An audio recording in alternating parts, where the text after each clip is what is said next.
Welcome to RevOps Unleashed podcast. Thanks for joining us. Great to be diving in again. This is our fifth deep dive called The Metrics That Matter, KPIs for Scalable Growth. Ah, yes.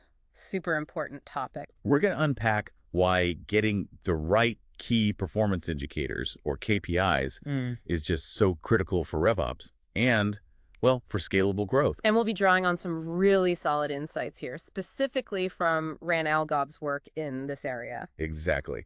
The goal today is to help you, our listeners, figure out which metrics really count and how to avoid getting, lost in all the data noise. Right, because there's a ton of data out there, but not all of it helps you grow. Think of KPIs as the vital signs for your go-to-market engine. GTN engine, so marketing, sales, customer success. Yep, all of them working together. Strategic KPIs tell you how healthy that engine is. Are you actually set up for growth? Okay.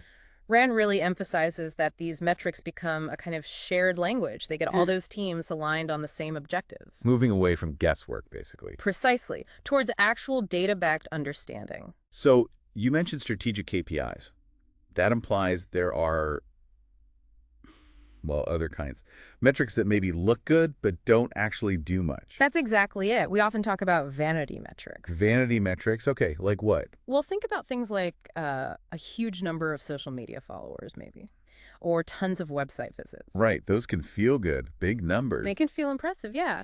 But if those followers aren't becoming leads, or those web visitors aren't actually converting, then they're not really driving the business forward. Exactly, they're just vanity. Strategic KPIs, on the other hand, are directly tied to your core business goals. They give you real, actionable insights. Okay, so high website traffic is nice, but if nobody's buying anything, it's a vanity metric. Got it. So thinking about the different teams, what about marketing? What strategic KPIs should they focus on? Well, RAM points to lead quality as being absolutely critical. Not just quantity. Right. Are the leads marketing brings in actually likely to buy? That tells you a lot more than just the raw number of leads. Makes sense. Anything else for marketing? Definitely customer acquisition cost. CC, how much are you actually spending to get each new customer? And understanding the payback on that cost, I assume. Yes, exactly. The payback period is just as important as the cost itself if you want sustainable growth. Okay. Quality leads, efficient spending. Makes sense for marketing. What about the sales team? What are their key numbers? For sales, pipeline health is huge.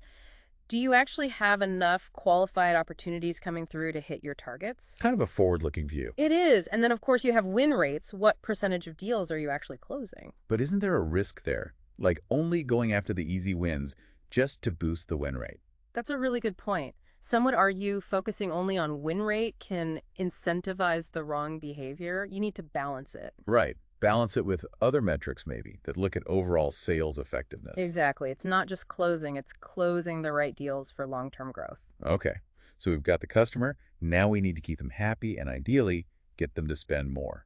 Customer success KPIs. This is where net revenue retention, NRR, comes in. It's vital. NRR. So are existing customers sticking around and increasing their spend over time? Yes, factoring in any churn, of course. A high NRR is often a better sign of long-term health than just adding new customers. That's interesting. And churn rate itself. Oh, absolutely. Churn, the percentage of customers you lose, is fundamental. It tells you a lot about satisfaction and loyalty. Okay, so we have these key metrics across marketing, sales, CS. How do we ensure they're used to get everyone pulling in the same direction? Not just siloed reports. Yeah, that's where the cross-functional alignment piece comes in, which Rand talks about a lot. Shared metrics are key. Shared metrics driving shared goals. Precisely. Focus on common goals like overall revenue growth or maybe customer lifetime value. Track the metrics that feed into those goals. So everyone sees how their piece contributes. Yes. It breaks down those silos. Right. Marketing sees how lead quality impacts sales pipeline. Sales sees how closing deals impacts NRR for customer success. It's all connected. So how do we make this happen culturally? Get people actually using the numbers day to day? Well, transparency is a big part of it. Dashboards are great for visualizing KPIs in real time. Making the data visible. And accessible. And then you need a regular rhythm, a cadence for reviewing these metrics together, discussing what the data means, making decisions based on it. Building it into the routine. Makes sense. What are some common mistakes people make when they start trying to get serious about KPIs? Oh, there are a few pitfalls around highlights. One big one is just tracking too many things. Right, getting overwhelmed. Analysis paralysis. Exactly. It deletes focus. Another is lack of clear ownership. If nobody owns a metric, who's accountable for acting on it? Good point. And definitions. Yes. Inconsistent definitions are a killer. What does qualified lead actually mean?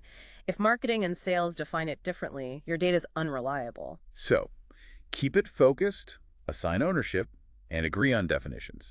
Seems straightforward, but probably easy to mess up. It really is. So for someone listening now thinking, okay, I need to do this, where a good place to start? Start small. Seriously, just identify maybe 1 or 2 KPIs you think could have the biggest impact on your growth right now. Focus efforts there first. Yeah. Track them consistently, really understand what drives them, and then you can expand later. And remember, the right metrics might change as you grow. Good advice. And if people want to learn more about this, For sure. For deeper dives into RevOps strategies like this, Algov's website is a great resource. That's ranalgov.bio. lionelgov.bio. And his LinkedIn profile is also excellent. LinkedIn.com with not easily to revenue ops. Lots of good stuff there. Great resources. Okay, so wrapping up, the key takeaway seems to be find those truly strategic KPIs, get your GTM teams aligned using them, and really build that data-driven decision-making culture. That's the core of it. Make your metrics work for you. So for you listening, maybe take a second now. What's one metric, maybe 2, that could really shift things for your company's growth if you focused on it? Start thinking about that. Good challenge. And definitely join us next time. We'll be tackling the RevOps tech stack tools that drive GTM efficiency. Looking forward to that one. Thanks, everyone, for tuning into RevOps Unleashed podcast. We really appreciate you exploring these ideas with us, especially drawing on the insights from Algov today.